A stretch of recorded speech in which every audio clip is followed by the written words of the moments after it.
À la Faute-sur-Mer, ce nouveau plan de prévention des risques d'inondation était très attendu. Il marque le début d'un point final à cette période de 2 ans. Désormais, les fauteuils sont fixés. Selon la préfecture, ce plan est définitif. Savoir si on est dans une zone inondable, ça on le sait, mais par contre savoir si on doit faire un étage ou pas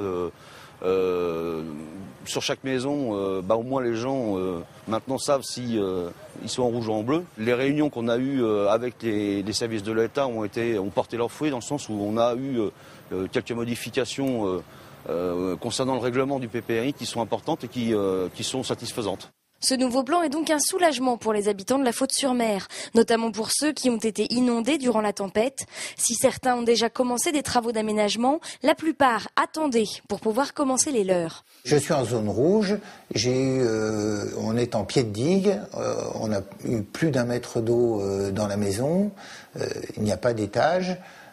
Donc on attendait de savoir quel type de travaux on pouvait faire. Donc pour nous, c'est un soulagement. Un soulagement, oui, mais pas pour tous. Il ne fallait pas non plus espérer que tout le monde tombe d'accord. Certains habitants de la Faute-sur-Mer ont le sentiment d'être les oubliés de ce nouveau PPRI.